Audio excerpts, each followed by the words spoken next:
Hello बच्चों, welcome back to my channel. आज हम करने वाले हैं कार्यपत्र 36 कक्षा 9वीं है, विषय हिंदी सवई है।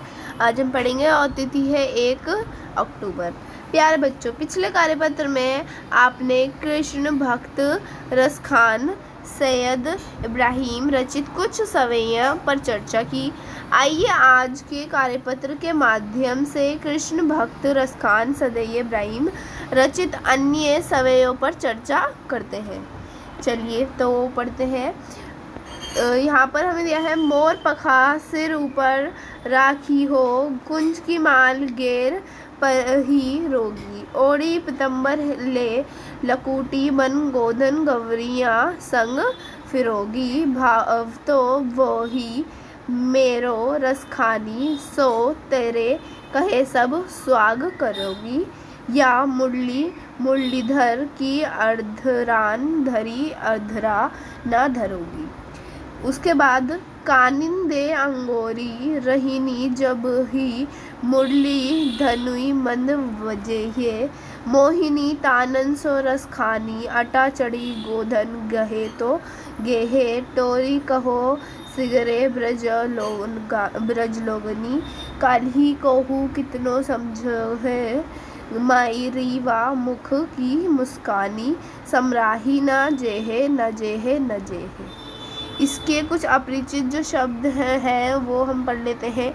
मोर पखा मतलब मोर का पंख, पीतम्बर यानी का पीला वस्त्र, कानिन यानी के कानों में, सिगरे यानी के सभी, कुंज की माल यानी के गुंज की माला, लकूटी यानी के डंडा या फिर छड़ी, ठीक है, अटा यानी का अट्टालिका कोठा, टेरी यानी के पुकराना। ठीक है, आगे बढ़ते हैं।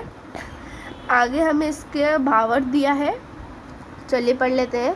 तो रसखान में इन पंक्तियों के माध्यम से कृष्ण के प्रति गोपियों का अगाध प्रेम प्रदर्शित किया है। इस एक गोपी अपनी सखी से कहती है कि कृष्ण मेरे प्रिय है और उसे प्राप्त करने के लिए तेरे कहने पर सारा स्वाग भर लूँगी। वह कहती है कि मोर का पंख अपने सिर पर रख लूँगी, कुंज की माला गले में पहन लूँगी, पीला वस्त्र बदन पर ओढ़कर, हाथ में लकूटी लेकर गोधन को ले ग्वालों के साथ वन में फिरूंगी। जैसी सखी इच्छा वह सब करेगी, परंतु कृष्ण की मुरली को जिसको उन्होंने अपने होठों से लगाया था को अपने होठों पर नहीं रख सकती। ठीक है, उसके बाद दूसरे में हमें दिया है, गोपियाँ कहती हैं कि जब कृष्ण अपनी मुरली बजाएंगे तो वे उसे निकलने वाली मधुर ध्वनि को नहीं सुनेंगी। वो सभी अपने कानों पर हाथ रख लेगी। उनका मानना है कि भले ही कृष्ण किसी महल पर चढ़कर अपनी मुरली की मधुर तान क्यों ना बजाएं और गीत ही क्यों ना गाएं, जब तक वो उसे नहीं सुनेगी तब तक उन मधुर तानों का कोई असर नहीं होने वाला। ठीक है, आगे, लेकिन अगर गलती से भी मुरली की मधुर ध्वनि उनके कानों में चली गई तो फिर हम अपने वश में नहीं रह पाएंगे। ठीक है, फिर चाहे हमें कोई कितना भी समझाए, हम कुछ भी समझ नहीं पाएंगे। गोपियों के अनुसार कृष्ण को मुस्कान इतनी प्यारी लगती है कि उसे देखकर भी उनके वंश में आए बिना नहीं रह सकती, यानी कि उनके वश में आ जाएंगी।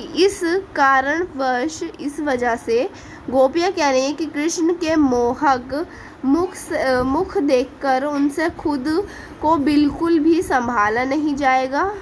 वो सारी लाज शर्म छोड़कर कृष्ण की ओर खिंची चली जाएंगी। ठीक है, आगे बढ़ते हैं। आगे हमें कुछ क्वेश्चन पूछे हैं हमसे, चलिए पढ़ लेते हैं।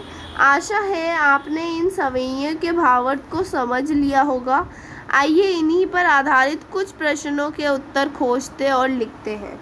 जैसे कि पहला पूछा है, या मुरलीधर की अधरान धरी अधरा न धरेगी में कौन सा अलंकार है?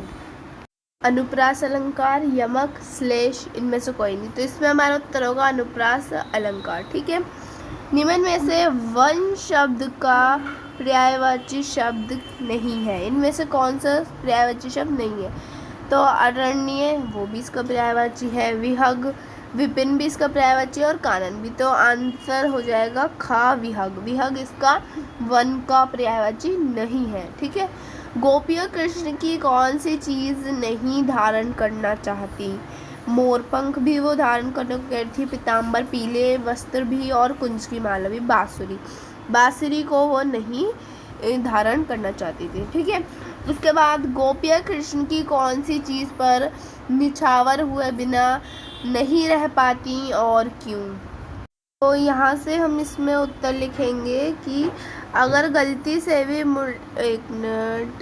अगर गलती से भी मुरली की मधुर ध्वनि उनके कानों में चली गई तो फिर हम अपने को वश में नहीं कर पाएंगे। फिर चाहे हम कितना भी समझाएं, हम कुछ भी नहीं समझ पाएंगे। ठीक है। और यहाँ तक फिर है, गोपियों के अनुसार कृष्ण की मुस्कान इतनी प्यारी लगती है कि उसे देखकर वो वश में नहीं रह सकती। ठीक है, ये हम लिखेंगे। और इस कारण गोपियाँ कह रही हैं कि कृष्ण के मोहक मुख पर देख खुद को बिल्कुल नहीं संभाला जाएगा। ठीक है, ये हमारा हो गया पहला उत्तर। ठीक है, आंसर नंबर पहला उत्तर तो नहीं कहेंगे इसे हम, ये हमारा उत्तर 5 होगा। ठीक है, फोर्थ क्वेश्चन है ये।